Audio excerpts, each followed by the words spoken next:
les compartí 4. Obviamente hay más tipos de pasajes paralelos.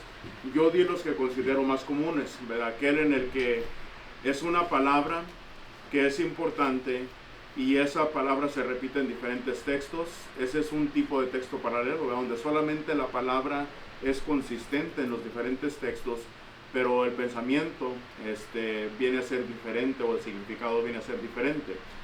Miramos también, y estos quiero que se los aprendan bien, por eso estoy poniendo énfasis. Segundo, estos dos pongan atención, porque en el primero es el mismo pensamiento similar, pero las palabras son diferentes. En las palabras no son diferentes, las palabras son iguales, ¿verdad? El lenguaje es similar, y está haciendo referencia al mismo pensamiento. Entonces, esa es la única diferencia entre los dos. Los dos tienen en mente el mismo pensamiento, pero uno lo explica con palabras diferentes y el otro, ¿verdad?, con palabras muy similares. Esa es la única diferencia entre esos dos. Y el último, ¿verdad?, es un pensamiento en el cual el pensamiento y el lenguaje, más que ser similar, ¿verdad?, quiero que pongan más atención a la segunda parte, que es complementar. Son textos, ¿verdad?, que se están complementando al otro, uno al otro, y entonces como paralelos los usamos ambos o más de dos, con el propósito de venir a agarrar la foto completa o el retrato completo de lo que estamos estudiando. Es por eso que les dije que vamos a mirar mucho en los evangelios, en primera y segunda de Samuel, primera y segunda de Reyes, primera y segunda de Crónicas. Y Juan tenía tarea, ¿verdad? Tenía que decirnos quién escribió primera y segunda de Reyes y primera y segunda de Crónicas. ¿Quién lo escribió, Juan? No, la tarea, No, la tarea era para mí. La tarea era para mí. Muy chequé mis notas, ¿verdad? Porque sí, obviamente se le atribuyen a Esdras, ¿verdad?, que él fue quien escribió, por ejemplo, en el caso de primera y segunda de Reyes y primera y segunda de Crónicas. Pero en sí, realmente no hay un autor definitivo que alguien diga, este fue el autor, ¿verdad? Siempre se dice, por ejemplo, en el libro de primero y segundo de Reyes, que es Esdras, y la razón, ¿verdad?, porque el primer libro de Reyes, si ustedes lo miran, segundo libro de Reyes, perdón, concluye hablando de cómo es que el pueblo de Israel regresó después del cautiverio. Obviamente para esa fecha Esdras sí estaba con vida, y Esdras, ¿verdad?, fue un testigo ocular del regreso del pueblo. Incluso él estuvo ahí durante la reconstrucción de Jerusalén nuevamente. Entonces es probable, ¿verdad?, que sí, él fue quien lo escribió. En el libro de Crónicas hay primera y segunda de Crónicas, que originalmente era más probable un libro solo. También se cree que fue Esdras, pero hay aquellos también que creen que fue Jeremías, ¿verdad? Y la razón que creen que fue Jeremías, porque a diferencia de segundo de Crónicas, pero a diferencia de segunda de Reyes, segunda de Crónicas no termina con el relato de cómo el pueblo regresó del cautiverio, sino que termina antes del cautiverio. Para ese entonces, posiblemente Jeremías estuvo ahí cuando vino Babilonia, tomaron a los cautivos y se los llevaron. Entonces es probable, ¿verdad?, que también Jeremías pudo haber sido el autor de segunda de Crónicas. Sin embargo, entre lo que yo tengo, realmente no son dogmáticos, ¿verdad? Y son miembros de la Iglesia de Cristo en diferentes fuentes que yo tengo, que no son dogmáticos en cuanto a quién fue el autor. Lo importante es esto, de creo que se lo mencionaba Wesley, lo importante es esto, que el contenido de esos libros viene a encajar perfectamente con el resto de toda la escritura, y por lo tanto son libros que fueron considerados como parte del códice completo de la Biblia. Y es como el libro de Hebreos, ¿verdad? Mucha gente tiene diferentes pensamientos sobre quién escribió Hebreos, independientemente de quién lo haya escrito. Personalmente yo creo que fue el apóstol Pablo. Pero, ¿verdad?, sin embargo, el contenido del libro de Hebreos, nadie puede negar que es un contenido inspirado. Lo mismo, ¿verdad?, que primera y segunda de Crónicas, primera y segunda de Reyes. ¿Quién lo escribió al final de cuentas, verdad? Pues obviamente es algo que es adicional.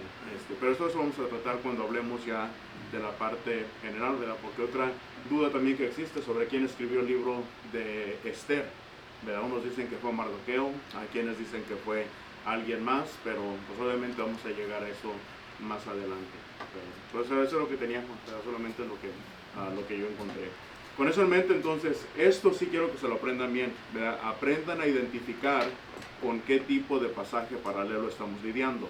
Estamos lidiando con un pasaje paralelo que solamente la palabra es igual, con uno en el que el pensamiento es igual, pero las palabras son diferentes o se explica diferente, con uno en el que el pensamiento y el lenguaje es igual, o con uno en el cual se están complementando o están añadiendo detalles que el otro no añadió, ¿verdad? Eso es lo único que quiero que sí se les quede bien en mente. De ahí en fuera, pues obviamente ahora sí vamos a brincar a la sección que ya tengo para ahora. No voy a pasar a lo mismo. La tarea todos la hicieron y pues creo que todos hicieron un buen trabajo. Bueno, vamos a empezar aquí. Ahora sí vamos a empezar con las reglas. Ya hablamos de los 4. La primera regla tiene que ver con la armonía de las escrituras. ¿Por qué hablar de esto? Bueno, porque en ocasiones vamos a encontrar pasajes paralelos en los que parece que se están contradiciendo un autor y el otro. Es decir, están hablando del mismo pensamiento, del mismo tema, del mismo asunto, pero la manera como lo relatan pareciera que no encaja y pareciera no solamente una contradicción, pero no coincide, pareciera ser de esa manera. Obviamente nosotros tenemos que tener en nuestra mente que todo autor de cualquier libro del Antiguo o Nuevo Testamento fueron hombres inspirados por Dios. No solamente fueron hombres inspirados por Dios, pero fueron hombres que podemos considerar honestos, porque Dios los utilizó por alguna razón para que ellos fueran los medios mediante los cuales Él reveló su voluntad para nosotros. Con eso en mente, entonces, cuando hay dos o más afirmaciones de autores que nosotros consideramos como honorables, nosotros tenemos que, dentro, ¿verdad?, de lo que es razonable, interpretar lo que ellos nos están diciendo en cuanto a ese mismo asunto de una manera armoniosa. Es decir, ¿verdad?, tenemos que, sin salirnos y buscar explicaciones fuera que no tengan sentido, tenemos que todo, ¿verdad?, armonizarlo dentro de la razón. Tiene que entrar en el área de la lógica. Tiene que tener sentido lo que estamos diciendo. No vamos a tratar de armonizar de una manera que no tenga sentido. Tiene que tener sentido. ¿Entienden esa parte? Ahorita les voy a dar un ejemplo. Pero sí entienden esa parte, ¿sí? Obviamente, eso solamente aplica cuando ustedes estén lidiando con textos paralelos que parecen no coincidir o que parecen contradecirse al uno al otro. ¿Cómo armoniosamente los podemos nosotros, de una manera lógica, que ellos vengan a encajar sin contradecir ninguna otra parte de la escritura? Bueno, vamos a dar un ejemplo. Marcos capítulo 15 y versículo 25, ahí dice que era la hora tercera cuando crucificaron a Jesucristo. Todos entienden cómo trabaja el tiempo judío, ¿verdad? Cómo trabajaba el tiempo judío. Levante la mano, ¿quién tiene idea en cómo trabajaba el tiempo judío en los tiempos de Jesucristo? Wesley, explícamelo. Era de 6 horas, de 6 a 6. De 6 a 6, ok. ¿Qué más? Barajémelo más despacio, cuéntamelo bien. Como era de 6 de la mañana a 6 de la tarde era considerado un día. Y luego de 6 de la tarde a las 6 de la mañana ya estabas en el siguiente. Okay. ¿Y dónde cae la tercera hora, la sexta hora y todo eso? Muy buena pregunta. Bueno, entonces es una idea más o menos, ¿verdad? Más o menos. Bueno, ¿quién le expande a lo que dijo Wesley? ¿Nadie? ¿No hay valientes? Bueno, hoy te vamos a explicar más. El punto aquí es este. Recuerden, Marcos es una persona judía y Marcos, siendo judío, viene a referirse a las horas de la manera como ellos trataban el día. Y él dice que en el momento o la hora en la cual Jesucristo vino a ser crucificado fue en la hora tercera. Ahora, ¿por qué es importante eso? ¿Él fue el único que registró la crucifixión de Jesucristo? No. ¿Quién más la registró? ¿Dónde encontramos el pasaje paralelo a esto? Mateo. No, la tercera viene siendo. Lo encontramos en Juan. Juan capítulo 19 y versículo 14. Si yo leo Juan capítulo 19 y versículo 14, ahí dice que era como la hora sexta. Aquí es donde viene a ver el problema.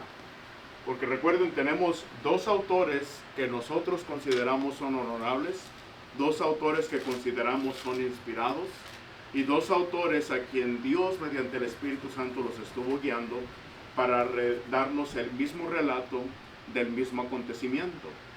Sin embargo, vuelvo a repetir, Marcos 15:25 dice que era la hora tercera cuando lo crucificaron, y Juan capítulo 19 versículo 14 nos dice que era como la hora sexta. La pregunta, ¿cómo conciliamos esto de una manera armoniosa? Recuerden, tiene que tener lógica, tiene que tener sentido, y no podemos inventarnos ninguna explicación que no tenga sentido. Pero aquí estos son este tipo de pasajes que a veces la gente, especialmente los ateos o aquellos que atacan el cristianismo, dicen, ahí está, la Biblia es un libro escrito por hombres, se equivocaron. Ahí, ¿por qué está eso? Porque un autor dice que fue a la hora tercera, pero otro te está diciendo que era como la hora sexta. La pregunta es, ¿quién tiene la razón? ¿Se equivocaron ambos? ¿No sabían lo que estaban hablando? ¿O qué es lo que está pasando ahí? Juan, ¿cómo lo explicas? Yo recuerdo que, bueno, hace 5 años que tomamos la clase hablamos eso y pues Marcos se guiaba por el horario judío y Juan se estaba guiando por el horario romano. Esa es una explicación, ¿verdad? Que dimos. Había dos en esa ocasión, nomás dimos esa, ¿verdad? No dimos la otra. Aquí hay dos maneras de cómo explicar este pasaje. Recuerden, ¿quién estaba en poder en ese tiempo? Los romanos.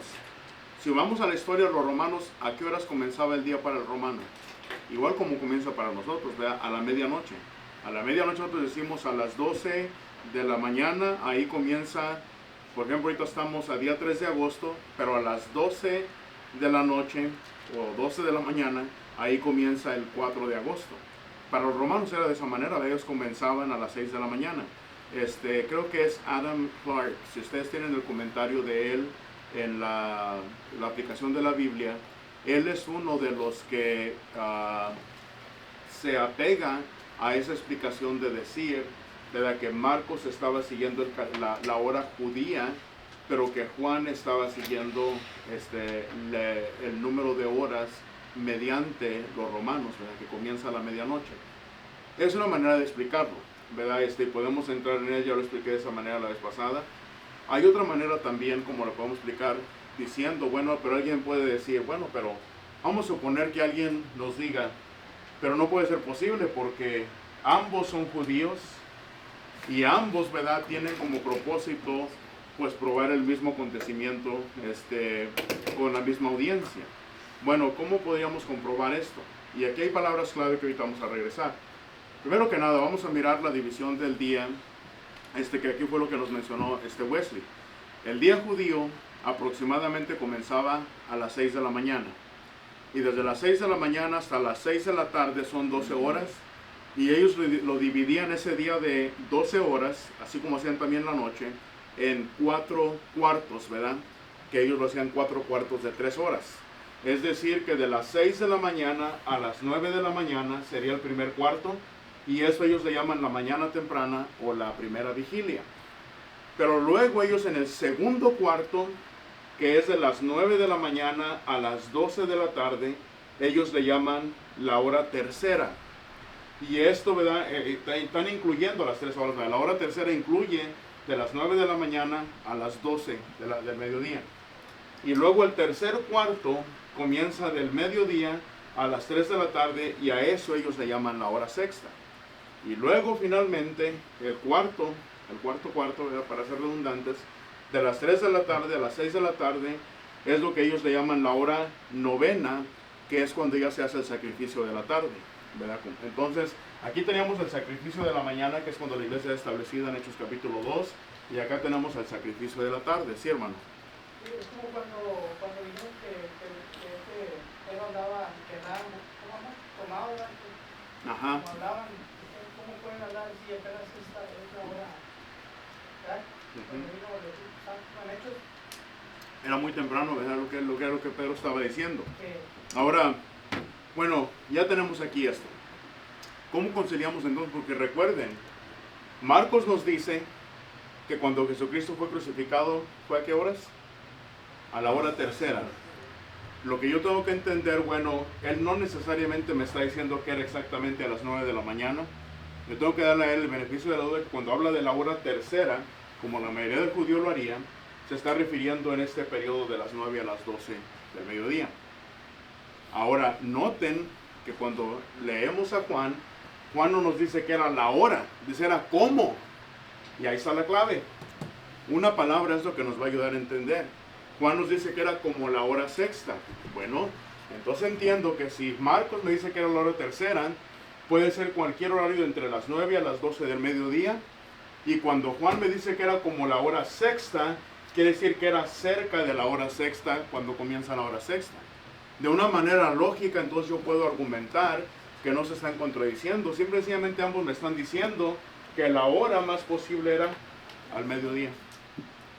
Ambos llegan a lo mismo. ¿Por qué uno me lo pone dentro del time frame, ¿verdad? O dentro de ese margen de las 9 a las 12? Y el otro me dice, sí, era entre las 9 y las 12, pero era ya casi de las 12 en adelante, ya era casi la hora sexta. ¿Cómo? La hora sexta. Entonces, por eso aquí vuelvo otra vez a decirles lo que les he venido repitiendo todo este tiempo. Tenemos que poner atención a la fraseología. Tenemos que analizar cada palabra que encontramos en cada texto. Y aquí yo sí lo presento de esta manera, esta es la segunda. Entonces, Juan, ya te di las dos, ¿verdad? Hace 5 años te di la otra. Esta es la otra manera como lo podemos explicar de una manera lógica. Y cualquiera de las dos explicaciones, sea la que se toma el horario romano, o sea esta, de ambas maneras lo podemos armonizar, ¿verdad? Pero en este sentido, no estamos inventándonos algo nuevo, no estamos tratando de encajar algo que ahí no cabe, sino que de una manera lógica buscamos armonizar lo que ambos nos dijeron. La conclusión a la que yo llego cuando analizo ambos textos, que la hora más cercana era al mediodía. Esa es la conclusión que yo llego, ¿verdad? De una manera lógica. ¿Lo entendemos? ¿Queda claro? ¿No se me perdió nada de decir, hermano? Y si hiciéramos como usted trataba, creo que dices que era entre esta hora. Ajá. ¿Puedes también hacerlo? Lo puede hacer, hermano. Sí, ¿verdad? Porque la hora tercera, por ejemplo, si yo digo la hora tercera, puede significar dos cosas en el judío, que está siendo muy exacto diciéndome las 9 de la mañana, o en la hora tercera lo puede usar de manera general para referirse al segundo cuarto del día, que era de las 9 a las 12. ¿Verdad? Y en el judío ese es el uso. Ustedes pueden buscarlo, pueden investigarlo, pero esa era la manera como el judío manejaba sus horarios. Entonces, escuchar yo la tercera hora, yo tengo que leer el contexto para ver si el autor está hablando específicamente de la hora, las 9 de la mañana, o está refiriéndose al segundo cuarto. Porque lean ustedes los evangelios. ¿Cuándo escuchan ustedes la hora segunda, la hora cuarta, la hora quinta, la hora séptima? ¿Verdad que nunca lo escuchan? Pero sí escuchan la hora tercera, la hora sexta, la hora novena, porque es la manera como se manejaba. Es más, incluso ¿verdad? Aquí los ejemplos que están, si lo seguimos el ejemplo, ¿verdad? Muy temprano, la primera hora, la vigilia, fue cuando Jesús fue juzgado temprano, Marcos 15:1, era la hora que se estaba ofreciendo el sacrificio de la mañana. Luego, para cuando llegamos a Marcos 15:25, es cuando ya lo entregaron, ¿verdad? Cuando ya vino a ser crucificado. Luego, hubo un lapso, ¿verdad? De aquí, de 3 horas, en las cuales hay una oscuridad, según Mateo 27:45, y finalmente el Señor viene a morir entre este término, ¿verdad?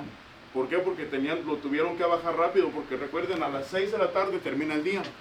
Y como era el día de la Pascua, tenían que bajarlo y tenían que sepultarlo, porque no se podía dejar un cuerpo fuera, por el tiempo que era, ¿verdad? Y más que nada que era un viernes, que iba a entrar el día de reposo, ¿verdad? Por esa razón tenían que hacerlo más pronto. Pero bueno, ¿verdad? Eso es algo solamente adicional, solamente extra. Pero el punto era explicar de una manera que armonicemos, que no se están contradiciendo los autores, sino que ambos vienen a caer en lo mismo, dándonos a entender más o menos a qué hora el Señor vino a ser crucificado. ¿Ok? Si ya lo entendieron, ahora vamos a empezar con esto. Esta es la segunda. ¿Verdad? Entonces la primera, recuerden, en la primera parece haber contradicción y yo tengo que buscar de una manera lógica armonizar lo que ambos me están diciendo, o más autores. Ahora aquí vamos a aprender un poquito sobre las diferencias de los autores. ¿A qué nos referimos? Cuando yo voy a armonizar un pasaje paralelo, sí se permite, ¿verdad?, que haya diferencias en las narraciones. Es decir, va a haber ciertas cosas que Wesley me va a narrar de una manera y yo voy a narrar de otra manera. Vamos a suponer, por ejemplo, ahorita, no sé qué películas hay ahorita en el cine, creo que estaba la de Superman, ¿verdad?, la nueva o algo así. Vamos a suponer que vamos aquí, la mitad de aquí de la clase vamos a mirar esa película de Superman. Vamos a suponer que el hermano Castillo no fue y me pregunta a mí de qué se trata. Pues yo le digo al hermano, ¿verdad?, se la cuento a mi manera. Luego Wesley se la va a contar a su manera. Le estamos diciendo lo mismo, pero la manera como la narramos y las palabras que utilizamos son diferentes. Eso nos explicamos, ¿verdad? No estamos diciendo que se contradicen, sino que hay diferencias en la narración. Ahora, pónganse a pensar en eso.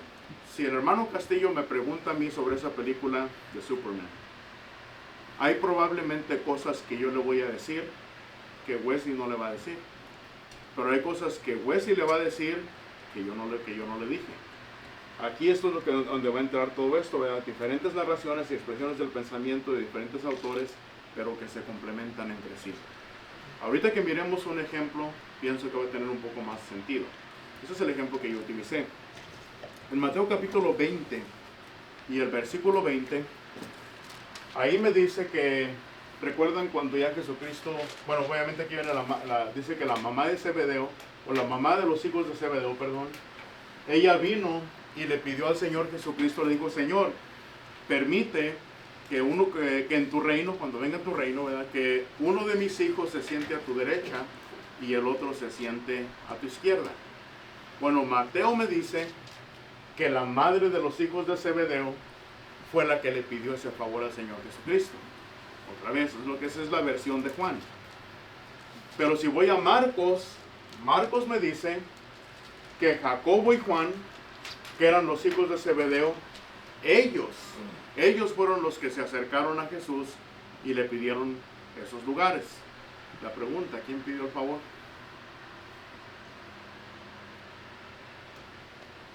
¿Hay contradicción ahí? ¿O qué encontramos? Esto no lo podemos armonizar como el otro. Aquí no podemos decir, ¿verdad? Como en los horarios, la pregunta aquí, ¿de qué manera armonizamos este? Bueno, yo no sé si sea lo correcto, pero el propósito de estos pasajes, pienso yo que no importa quién es el que preguntó, sino qué es lo que se está pidiendo, ¿no? Bueno, sí es importante, pero también la pregunta quién lo dijo, porque eso también viene a ser importante, quién lo pidió.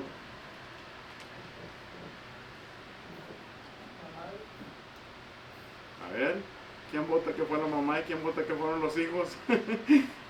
Ya vamos a empezar aquí con las subastas, ¿verdad? Y con las adivinaciones. ¿Cómo? Fueron los dos, la mamá y también los hijos. Fueron los dos, ¿verdad? No hay ninguna contradicción aquí, es un complemento. Es decir, que fue tanta la insistencia que había en eso, que tanto la mamá como los hijos ambos fueron a pedirle al Señor exactamente lo mismo. Aquí no hay ninguna contradicción. Recuerden, aquí es donde estamos hablando que en esas narraciones que se permiten que sean diferentes, es donde vamos a encontrar que los diferentes autores se están complementando entre sí. Cuando yo junto ambos relatos, lo que yo vengo a entender es que eran tan persistentes y tan insistentes que tanto la madre como los hijos van. Ahora, ¿cómo pasó? Yo no sé. Fue primero la mamá de ellos y habló con el Señor, Señor, permite que mis hijos se sienten el uno a tu derecha y el otro a tu izquierda. Y luego llegan los hijos atrás de ella, Señor, ¿nos permitirías que nos sentemos uno a tu derecha y otro a tu izquierda? Y por eso los demás apóstoles se enojaron, ¿verdad? Dice que era tanto el enojo que tenían con estos. Hermanos, al final de cuentas todos querían lo mismo. Nada más que estos dos fueron los que se animaron a pedirlo primero. Ahora, ¿qué tal si fue al revés? ¿Qué tal si fueron ellos primero y luego la mamá viene atrás de ellos para hacerlo un poquito más? ¿A poco ustedes no hacen esto en la casa? ¿O nunca lo hicieron?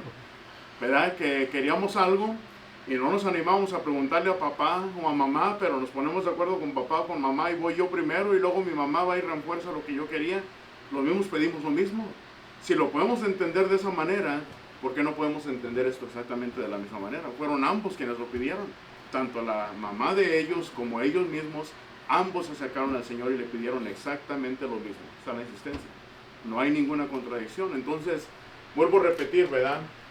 En esos pasajes paralelos, cuando parezca haber alguna inconsistencia o parezca haber alguna contradicción, yo tengo entonces que analizar cuál de estas dos reglas yo voy a aplicar. ¿Okay? Pregunta hasta aquí. ¿Facilito? Aquí se van a sacar puro 100, ¿verdad? Nada de estrés, aquí no quiero, y ya son menos en la clase, a veces de que menos estrés, va a estar menos caliente aquí cuando estén tomando el examen también. Bueno, vamos a pasar al siguiente. Otro ejemplo de estos voy a dar. Bueno, esta ya la regla está en la misma de armonizar pasajes. Ahora aquí, yo quiero que ustedes lo hagan. En Lucas capítulo 8, versículo 27, dice, ¿se acuerdan cuando Jesucristo fue a la tierra de los Gadarenos? ¿Quién se acuerda cuando Jesucristo fue a la tierra de los Gadarenos? ¿Qué pasó ahí? ¿Se acuerdan de Legión? Lo corrieron. ¿Quién era Legión? Le preguntó, ¿quién eres? Me llamo Legión. ¿Por qué? Porque somos muchos, un hombre endemoniado. Bueno, ya entendimos de qué estamos hablando. Va pasando Jesús por esa región de los Gadarenos. Y cuando llega a la región de los Gadarenos todavía no entra, ¿verdad? Él está afuera. Que los Gadarenos de hecho no quisieron que entrara Jesucristo al territorio de ellos. Pero cuando está Jesucristo a las afueras, dice Lucas 8:27, que vino a su encuentro un hombre, y ahí lo marqué, ¿verdad? Vino a su encuentro un hombre de la ciudad endemoniado. Voy a Marcos, y Marcos también me dice lo mismo. Marcos capítulo 5 y versículo 2 dice que vino a su encuentro de los sepulcros un hombre también con un espíritu inmundo. Hasta ahí todo bien, ¿verdad? Pero ¿cuántos evangelios hay? 4. ¿Cuántos de los 4 registraron el mismo acontecimiento? No fueron nomás 2, fueron 3. 3 de los 4 registraron el mismo acontecimiento. Lucas y Marcos nos dicen lo mismo, pero nos dan detalles diferentes, ¿verdad? Acá nos dice que fue un hombre de la ciudad que estaba endemoniado, y acá un hombre con un espíritu inmundo, pero es lo mismo que me están diciendo. Pero si yo leo Mateo 8:28, dice que vinieron a su encuentro 2 endemoniados. Ahora ahí la pregunta, ¿eran 1 o 2 endemoniados? Esto lo van a hacer ustedes, yo ya les hice el otro. Y esto lo vamos a hacer exactamente de la misma manera que yo hice el otro, el primero que hicimos. Bueno, no el primero, estaba antes de este. ¿Eran 1 o 2? ¿Cómo? 2. Pues sí, ¿por qué? Porque es un complemento de 2, ¿no? Es un complemento de 2. Igual que el otro. No, está buena la explicación, pero... No, aquí están bárbaros ustedes. No van a poner eso al examen porque los voy a reprobar a todos, ¿verdad?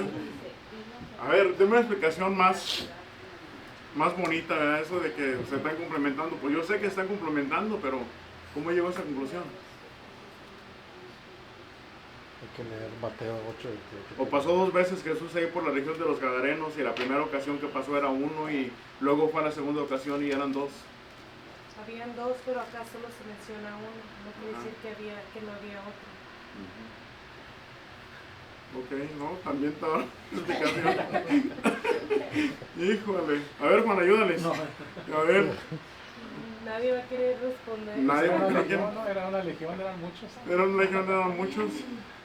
A ver, hermano Castillo, ¿cómo lo explicamos, hermano? Le preguntan en la clase y usted está haciendo sobre el endemoniado y levanta la mano un hermano y una hermana por ahí. Hermano, pues usted está leyendo ahí Lucas 8:27, pero acá en Mateo dice que eran 2, hermano. ¿Cómo se lo explicas? No, pues ¿sabes qué? No me la sé, güey, le pregunto. A ver, ¿a quién? ¿Cómo? Voy a investigar más. Ahí en Marcos dice sepulcros. Dice sepulcros. Entonces la clave es los sepulcros. Pueden ser más. Pero no salieron de los sepulcros estos. Andaban entre los sepulcros, ¿verdad? Pero no salieron de los sepulcros. ¿En cuál? Mejor uno, ¿no? Dice ¿Cómo? un hombre con un espíritu. Bueno, miren, la manera como yo lo he explicado la manera como yo lo he explicado y tiene sentido para mí, que eran 2 endemoniados. Y Mateo los menciona a los 2.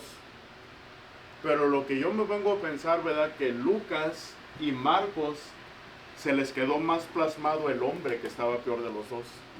El que tenía el legión. El otro también estaba endemoniado.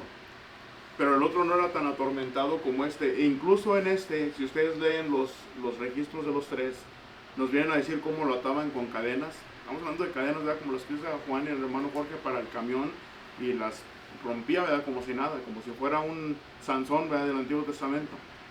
Y habla de todo el mal que este hombre se hacía. La manera como se vienen a complementar, ¿verdad? Es que al final de cuentas sí eran 2. Pero Lucas y Marcos ponen más énfasis de los 2 en el que estaba siendo atormentado por legión, por muchos demonios. Y esa es la única razón, ¿verdad? Que miramos nosotros la diferencia en cómo uno nos dice que salió un endemoniado. No es que estén contradiciendo, eran 2 al final de cuentas, pero ellos ponen más énfasis en ese endemoniado. ¿Sí tiene sentido? Me quedan pensando, ¿cómo puedo poner un ejemplo de la vida diaria? Hay veces, ¿verdad?, que el padre de familia va por ahí con la familia y a veces habla nomás del término yo fui, ¿verdad?, y pasé por ahí todo, pero no está diciendo iba mi familia juntos. Y a lo mejor la esposa dice, no, sí, fíjate que fuimos para allá, para no sé dónde. Ella sí dice, fuimos, ¿verdad? Está hablando incluyendo a toda la familia. Pienso que en ese sentido, más que nada, es como se hace, ¿verdad? Ambos realmente están hablando de exactamente el mismo relato, pero lo único que yo puedo mirar que a ellos les quedó más plasmado o más en la mente, más énfasis le dieron al hombre de los dos endemoniados al que estaba más atormentado de los dos, en ese sentido. Incluso, ¿verdad? Cuando llega la gente de afuera y miraron al que estaba más afligido o más atormentado, la gente se sorprendió de que lo miraban ahí sentado cabal y en su juicio y en sus 5 sentidos. Aún la gente quedó más plasmada con el ejemplo de él. Entonces, en ese sentido, considero yo que la mejor manera de explicarlo, y incluso en otras fuentes que yo he mirado, la fuente o la manera más común como se explica es de esa manera, ¿verdad? Que sí eran 2 endemoniados, pero 2 de los autores ponen más énfasis en uno de ellos. Mateo sí nos da el registro completo. ¿Okay? Y en esa manera yo no miro ninguna contradicción, no miro algo, ¿verdad?, que se venga a oponer a esa explicación. Eric. Es como el testimonio cuando se da en una investigación. Así es, ¿verdad? Pónganse ustedes a pensar un juez que está recibiendo testimonio de diferentes testigos, y un testigo le dice, bueno, pues andaba yo y andaba tal persona, pero luego vino otro testigo y le dice, sí, andaba yo y esta persona y andaba también aquel. No están contradiciendo, simplemente están agregando que había más personas que las que había dicho el primer testigo. En ese sentido es lo mismo, ¿verdad? Vienen 2 testigos, nos hablan de una persona, pero cuando viene Mateo nos dice, bueno, sí, era este hombre, pero él no era el único que andaba ahí, andaba también otro hombre, nada más que no se menciona tan fuerte porque él no era tan atormentado como el otro. Simplemente es un relato más completo que nos dan, que había más de un endemoniado, o era más de un endemoniado que vino al Señor Jesucristo. Entonces, buen ejemplo. ¿Sí, hermano? Entonces, ahí sería, es el enfoque, ¿no?, de lo que está hablando. O así por 50, cuántos hombres y cuántos eran, sino el enfoque de que se está tratando el texto. Es que el milagro que más se va a resaltar, hermano, era el milagro que más va a quedar plasmado en la mente de la gente. Y en este caso quedó más plasmado que Jesucristo pudo sanar de los 2 al que nadie jamás pensó que iba a ser sanado. Y por eso todo el enfoque se pone sobre esa persona, ¿verdad? Porque fue un milagro que nadie hubiera esperado. Por eso los gadarenos tuvieron miedo. Cuando miran lo que pasó, que lo aventó ese espíritu, la legión, ¿verdad?, a los cerdos, y cómo se fueron por el despeñadero y todos murieron ahí, la gente dijeron, ¿sabes qué? No entres acá con nosotros. Tuvieron miedo de que Jesucristo entrara para allá con ellos. Entonces, en ese sentido, ¿verdad?, sí es importante el relato, o el pensamiento o el asunto es lo más importante, que de los 2, un hombre.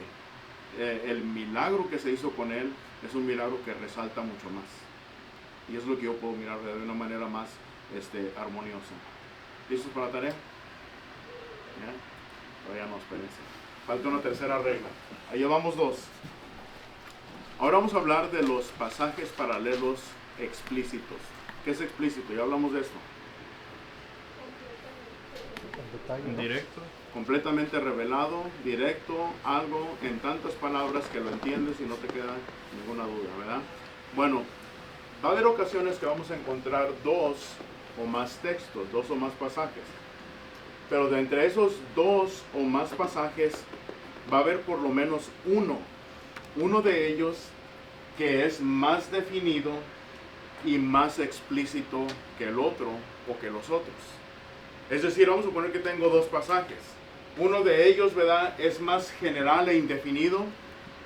Y de entre esos 2, ese que es más general e indefinido, está el otro, que sí es bien definido y bien explícito. La regla aquí es esta, que si yo tengo 2 pasajes que están hablando del mismo asunto, uno es general e indefinido y el otro explícito y definido, yo voy a utilizar el explícito y definido para explicar el que es general e indefinido. Ahorita les voy a dar un ejemplo. Uno de ellos, ¿verdad? Por ejemplo, este es el que es general e indefinido. Porque en Romanos capítulo 4 y versículo 3, ahí me dice, Abraham creyó a Dios y le fue contado por justicia. Bueno, espérate, ¿de qué me estás hablando? Solamente me dices que Abraham creyó y le fue contado por justicia. Y usted lee el contexto y no me dice, Bueno, obviamente si yo conozco la escritura, yo sé exactamente a qué se refiere el apóstol Pablo ahí en Romanos. Pero el contexto no me explica exactamente qué fue lo que Abraham creyó. No me da esa sustancia, no me da esa información. ¿Qué fue lo que Abraham creyó? Que eso fue lo que le fue contado por justicia. Y otra, ¿en qué manera o en qué sentido le fue contado por justicia lo que él creyó? Entonces este es un texto que es general y que es indefinido. Lo que yo quiero ahora es buscar un pasaje paralelo que está hablando de lo mismo, pero que ese pasaje o esos pasajes sean más definidos y más explícitos para yo poder explicar este pasaje. Y eso lo voy a hacer cuando yo estoy enseñando, ¿verdad? Cuando usted está dando una clase, usted va a tomar este pasaje. Bueno, hermanos, ¿y qué significa? ¿Cómo lo explicamos? Bueno, ahí yo vengo y digo, bueno, hermanos, si yo voy entonces, y aquí sí hablan su Biblia, si yo voy entonces a Hebreos capítulo 11, y yo leo en el versículo 8 al versículo 10, aquí ya ahora sí de una manera explícita y definida, me viene a dar una explicación qué fue lo que Abraham creyó y de qué manera le fue contado por justicia. Noten lo que dice ahí, Hebreos capítulo 11 y el versículo 8. Y que lo lean en voz alta, por favor. Por la fe Abraham, siendo llamado, obedeció para salir al lugar que había de recibir como herencia, y salió sin saber a dónde iba. Hasta el 10, por favor. Por la fe habitó como extranjero en la tierra prometida, como en tierra ajena, morando en tiendas con Isaac y Jacob, coherederos de la misma promesa, porque esperaba la ciudad que tiene fundamentos, cuyo arquitecto y constructor es Dios. ¿Ok? ¿Qué fue aquí lo que Abraham creyó a Dios y le fue contado por justicia? Según Hebreos capítulo 11, versículos 8 al 10. Recuerdan cuando Dios lo llama en Génesis, le dice a Abraham, salte de tu tierra y de tu parentela y vete a la tierra que yo te diré. Ahí está lo que Dios le pidió. Y por la fe, versículo 10, pues versículo 8, por la fe, Abraham siendo llamado obedeció. Ahí está, creyó, obedeció para salir al lugar que había de recibir como herencia y salió sin saber a dónde iba. Y por la fe habitó como extranjero y nos explica qué fue lo que pasó. ¿Qué fue lo que creyó? Que en el momento en el cual Dios le dijo a Abraham, salte de tu tierra y de tu parentela y te vas a ir a la tierra que yo te mande, Abraham en ese momento creyó, obedeció, y su obediencia es lo que Dios vino a contar como justicia, porque Abraham creyó a lo que Dios le pidió. Pero eso no es la única manera. No tendrán lo que dice el versículo 17 y el versículo 19. Otra vez me da otra explicación aquí el escritor a los Hebreos.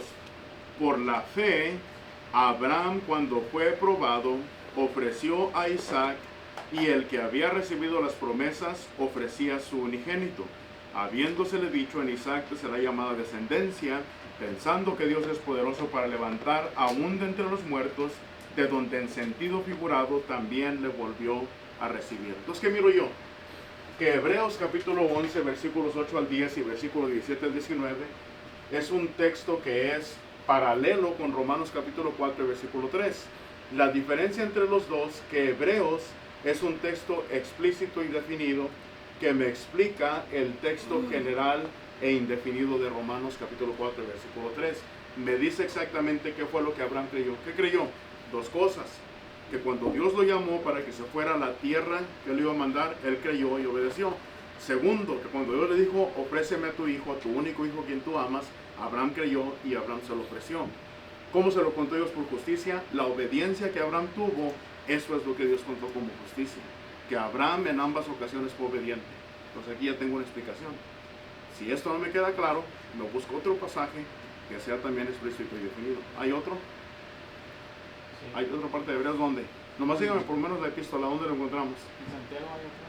En Santiago, ¿verdad? Santiago capítulo 2, versículos 21 al 23. Vayan a Santiago capítulo 2, versículos 21 al 23.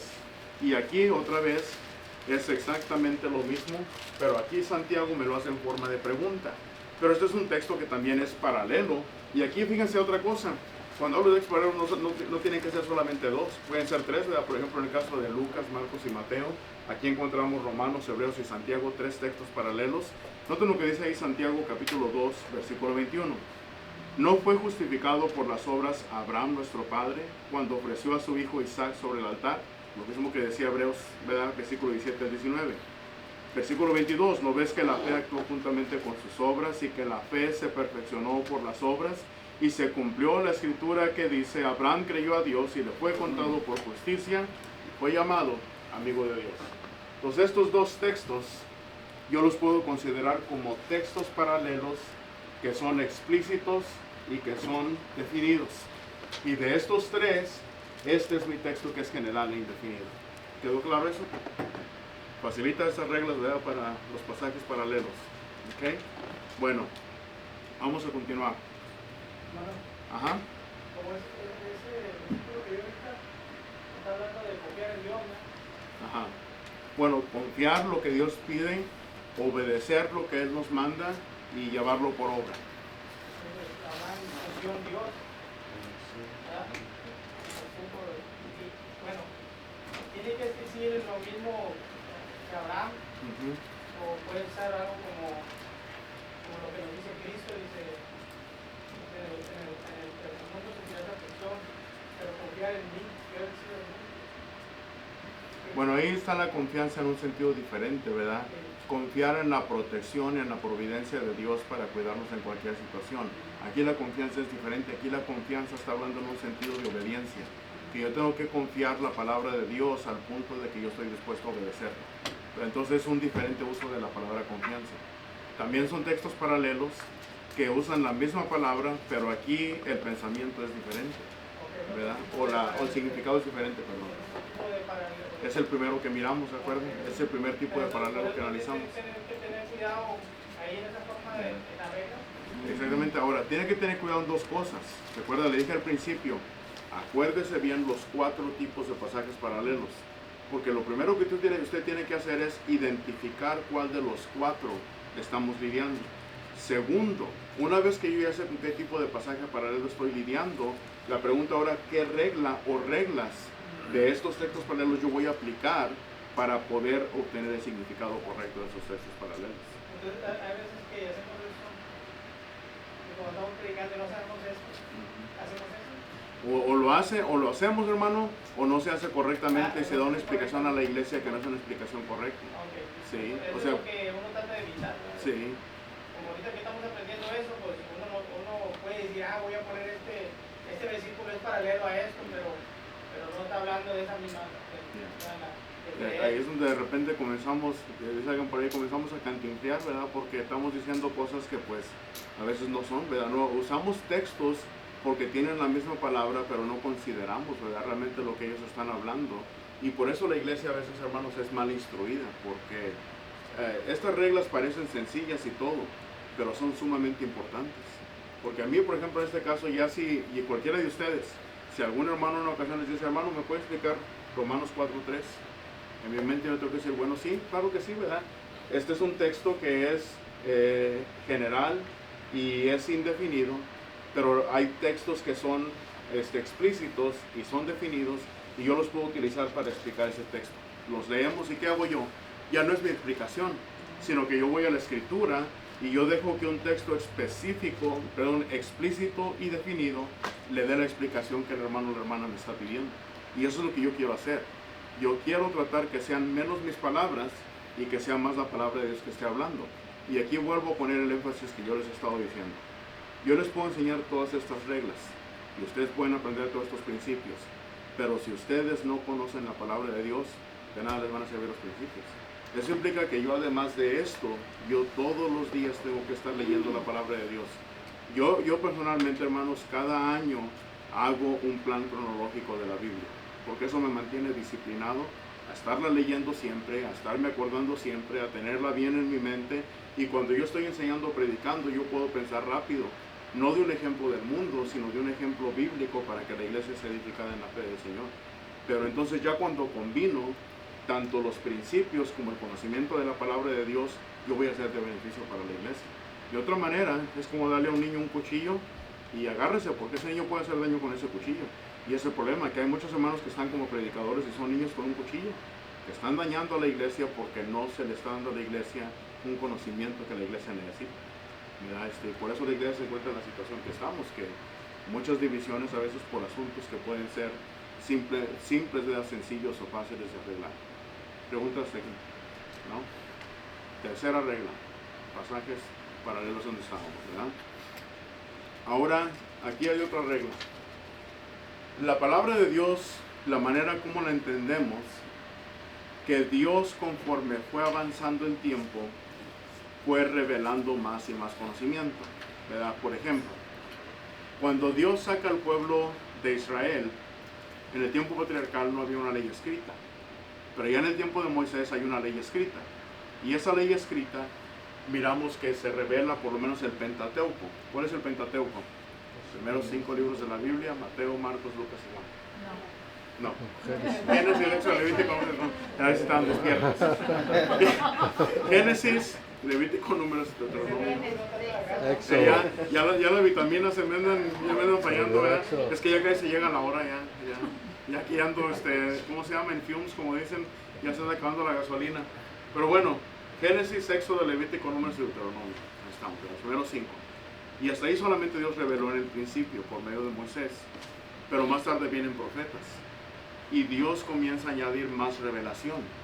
Y conforme vienen los profetas, ellos comienzan a explicar ciertas cosas que habían sucedido durante el Pentateuco y vienen a añadir cosas que van a pasar en un futuro. Mientras ellos están revelando todo esto, hay ciertas verdades que ellos están declarando que para cuando llegamos al Nuevo Testamento, ahora yo vengo a entender de una manera más exacta. Por ejemplo, hay una. En el Antiguo Testamento, y los jóvenes se van a acordar eso probablemente, en la celebración de la Pascua había una porción ahí que cuando se sacrificaba el cordero para la Pascua, obviamente todo lo que todos conocemos, si la familia es muy pequeña y no se lo puede comer sola, agarre a la familia de lado, se juntan, se lo van a comer de esta manera: ceñidos vuestros lomos, calzados vuestros pies, celebración de la Pascua, habla todo asado al fuego, no vas a desperdiciar nada, todo te lo vas a comer, y lo que quedare para en la mañana que hay instrucciones. Pero había una instrucción ahí que no tenía nada que ver con ellos: no quebrantarás ninguno de sus huesos. Esa era una instrucción. Y el judío lo hizo por todo el tiempo que celebró la Pascua sin saber por qué. ¿Dónde se cumple eso? Hasta la crucifixión. Cuando ya les quebraban las piernas a los criminales, Jesucristo miraron que ya estaba muerto, que hasta Pilato se sorprende de que ya estaba muerto, pero a él no le quebrantaron su hueso. ¿Para qué? Para que se cumpliera la escritura: no quebrarás ningún hueso de ellos. Entonces ahí a veces entendemos, ¿verdad?, que cosas que se revelaron en libros más tempranos de la Biblia, o verdades que se dieron en libros tempranos de la Biblia, vinieron a ser de una manera definida más claramente en libros más recientes de la Biblia. Y esta va a ser esta ley. Que entonces, si yo estoy lidiando con algo en el Antiguo Testamento, yo rápidamente puedo pensar: ¿sabes qué? En el Nuevo Testamento se trata este tema. O esto, ¿verdad?, fue incrementando. ¿Cómo incrementa? Bueno, les voy a dar un ejemplo. Job capítulo 14, versículo 14, hace una pregunta a Job. Y él dice: si el hombre muriere, ¿volverá a vivir? Esa fue la pregunta que Job hizo. Ahora sabemos que en el Antiguo Testamento había conocimiento sobre la resurrección. ¿Cómo lo sé yo? En Hebreos capítulo 11 yo leo acerca de Abraham, acerca de Isaac, acerca de Jacob y acerca de Sara, que ellos murieron, ¿verdad?, mirándolo de lejos, buscando no una ciudad aquí en la tierra, sino una ciudad celestial. Y yo sé que entonces que ellos tenían su mirada en la resurrección. Sin embargo, ¿verdad?, aquí hace una pregunta Job, y esa pregunta digna de considerar: si el hombre muriere, ¿volverá a vivir? Bueno, es una pregunta y un pensamiento que queda, ¿verdad?, por un tiempo y queda plasmado en el Antiguo Testamento. Pero luego yo vengo al Nuevo Testamento, y Jesucristo en Juan capítulo 5 y versículo 28 y 29, Él declara lo siguiente: no os maravilléis. ¿Por qué dice de esto? Porque vendrá la hora cuando todos los que están en los sepulcros oirán su voz. Todos, sin diferencia de ninguno. Si el hombre muriere, ¿volverá a vivir? Jesucristo dice: claro que sí. Va a llegar el momento en el cual todos los que están en los sepulcros, todos van a escuchar su voz, y los que hicieron lo bueno saldrán a resurrección de vida, mas los que hicieron lo malo saldrán a resurrección de muerte. ¿Volverán a vivir? Claro, en la resurrección. Ahora, el apóstol Pablo viene más tarde por revelación divina, finalmente en 1 Corintios capítulo 15, Y ustedes leen todo el capítulo de primera de Corintios, capítulo 15, y ahí no solamente él afirma el hecho de la resurrección de los muertos, justos e injustos, pero viene a discutir más en detalle cómo se va a llevar a cabo esa resurrección, la condición de aquellos que van a ser resucitados. Todo esto nos lo viene a declarar el apóstol Pablo. Entonces, ¿qué entiendo?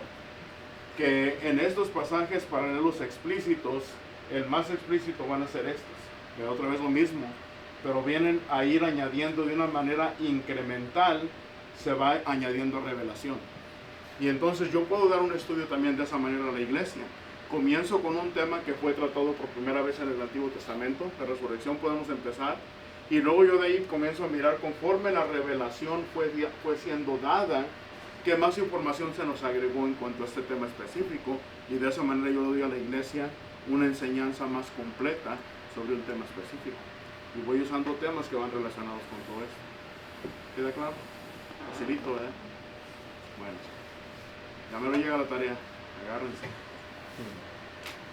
La cuarta. Ya con esto terminamos, la última, la cuarta regla. Las diferencias entre pasajes, ¿verdad? Y aquí está la clave, que se consideran paralelos, deben tenerse debidamente en cuenta para entender su significado. Hay unos pasajes que se cuelan y pensamos que son paralelos, así como el de las bodas, ¿verdad? Que llega y se mete a la boda y le pregunta, ¿cómo entraste aquí sin estar vestido de ropa de bodas? Hay algunos pasajes que se consideran paralelos, pero tenemos que considerar realmente qué es lo que están tratando y hablando para entender su significado. Les hago una pregunta.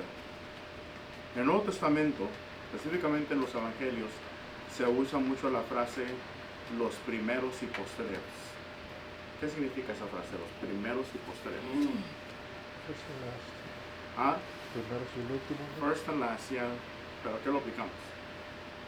Postreros después de la crucifixión. ¿Cómo? Los postreros del tiempo. ¿Postreros de los tiempos? A ver, aquí ya estamos metiendo diferentes cosas. ¿Cómo? Los postreros días, bueno, postreros días.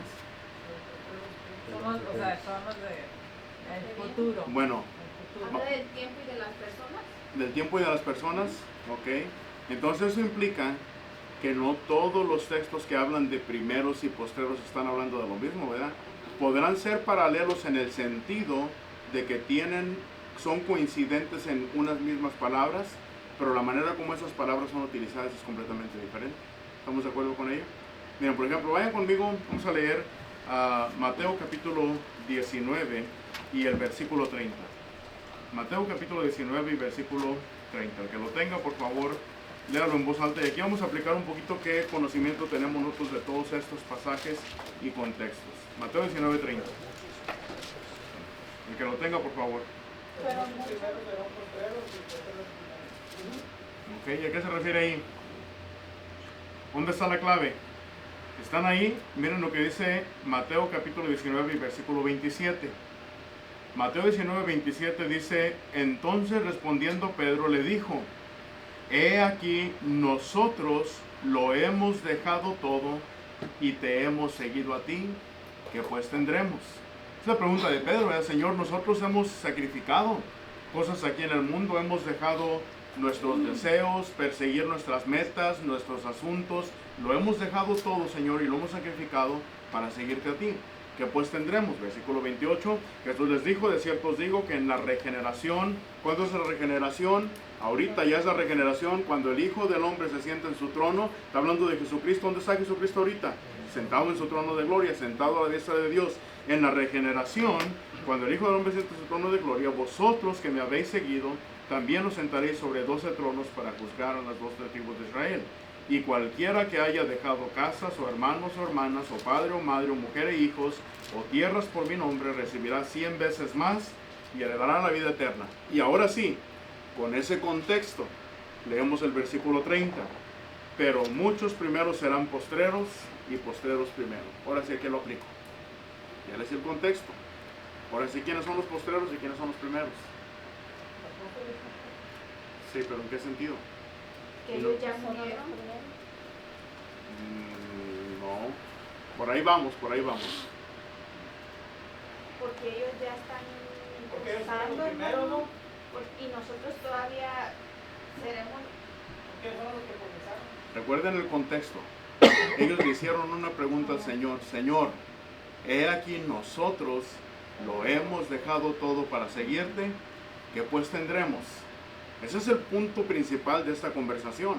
Y el Señor culmina en el versículo 30, ¿verdad? Muchos serán postreros, ¿cómo lo veo bien? Pero muchos primeros serán postreros y postreros serán primeros. ¿A qué se refiere? ¿Qué es la explicación? Los primeros y postreros en Mateo capítulo 19, versículo 30 se refiere como postreros a aquellos que sacrifican los deleites de esta vida para ser los primeros que van a disfrutar las bendiciones eternas. Y los primeros que disfrutan las bendiciones, las tentaciones y los deseos de este mundo van a ser los postreros en disfrutar las bendiciones eternas. ¿A qué se refiere? Ya ven cómo el contexto tiene mucho que ver. Otra vez, ¿verdad? Nosotros a veces agarramos textos que no consideramos el contexto y nos aventamos unas explicaciones y ahí van los hermanos, ¿verdad? Que luego se la creen. Por eso es importante que nosotros tengamos cuidado cómo estamos manejando estos pasajes. ¿Hay otro texto paralelo a este? Pues sí o pues no, adivinando, ¿verdad? ¿Hay o no hay? A ver, Maribel, ¿hay otro texto paralelo a este? ¿Sí? ¿Dónde? Pues ahí está el detalle, ¿verdad? Vayan conmigo a Mateo capítulo 9. Sí, hay muchos ahí. Mateo capítulo,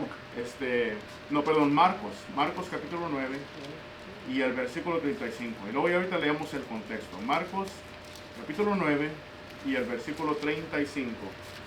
¿Quién lo tiene, por favor, si lo puede leer?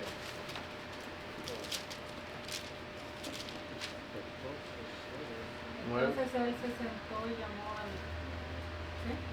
Entonces él se sentó y llamó a los 12 y les dijo, si alguno quiere ser el primero, será el postrero de todos y el servidor de todos. Ok.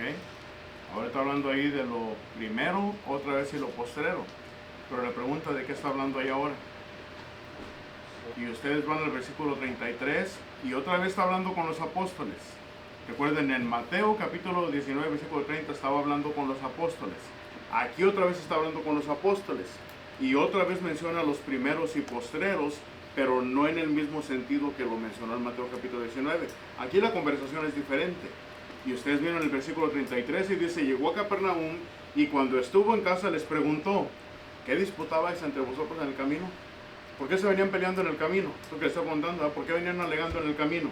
Esa es la pregunta, ¿qué era lo que estaban discutiendo? ¿Qué era lo que se venían peleando? Versículo 34, más ellos callaron. ¿Por qué? Por vergüenza, porque sabían de lo que se venían peleando. La pelea era esta, porque en el camino habían disputado entre sí quién había de ser el mayor. Ahí están peleando quién de nosotros 12 va a ser el mero mero en el reino del Señor. Cuando el Señor Jesucristo establezca el reino, ¿quién va a ser el mero mero? ¿Quiénes vamos a ser el más grande, el que va a tener más honor? Eso era lo que venían disputando. Entonces el de Jesucristo se sienta, porque él sabía de qué venían discutiendo. Él se sienta, llama a los 12 y les dice, si alguno de ustedes quiere ser el primero, es decir, el mayor, tiene que ser el postrero de todos y el servidor de todos. Es decir, el que quiera tener el lugar de más alto honor, tiene que ser el último prestando servicio a todos los demás. Ese va a ser el mayor. Entonces aquí el significado de postreros y primeros es muy diferente al significado que miramos en Mateo capítulo 19.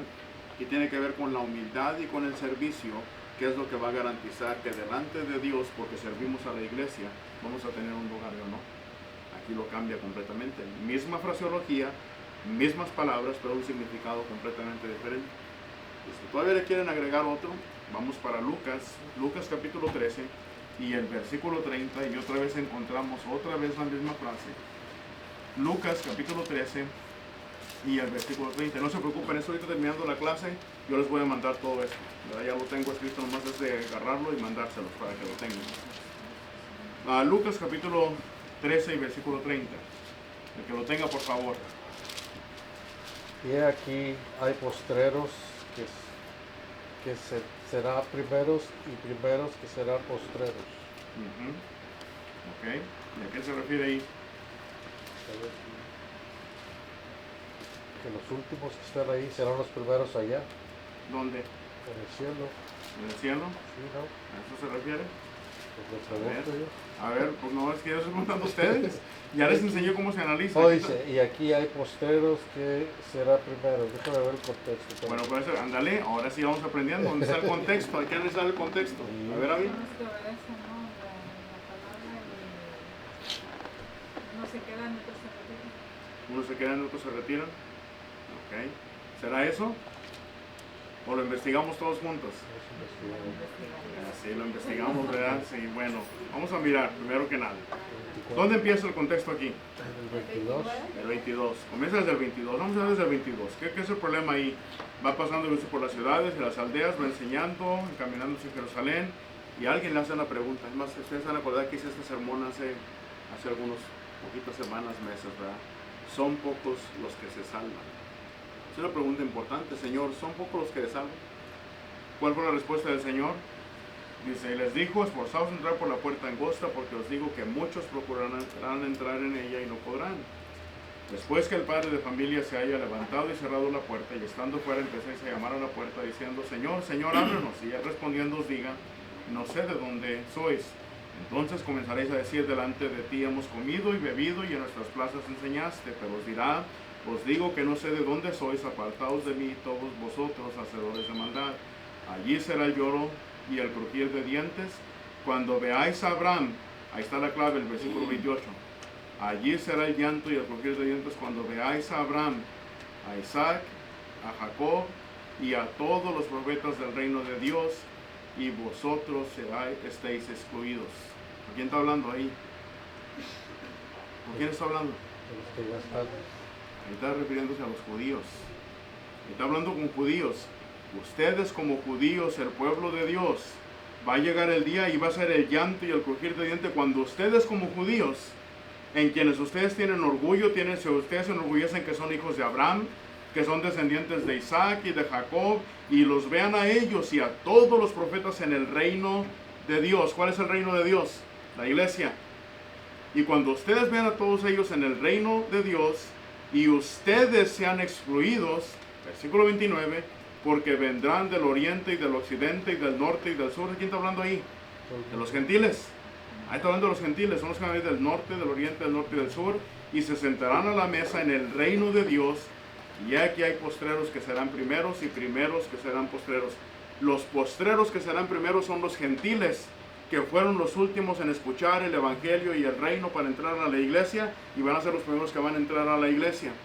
Y luego los primeros, los judíos que tuvieron la oportunidad primero, van a ser los postreros en entrar en ella. A eso se refiere. Explicación, por eso el contexto es bien importante.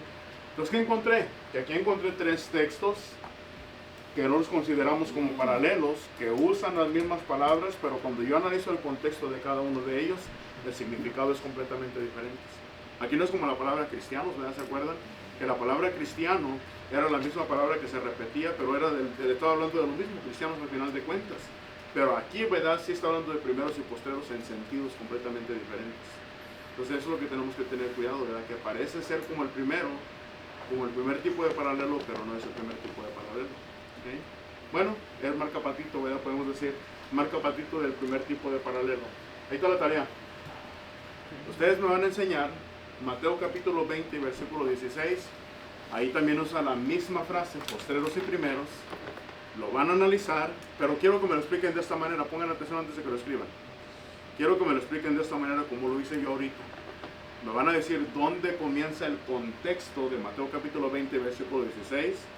Me van a decir cuáles son los textos o palabras claves que a ustedes les ayudan a identificar cuál es el significado de la frase o la palabra postreros y primeros. Así como lo expliqué yo en los primeros 3, así quiero que ustedes me expliquen eso.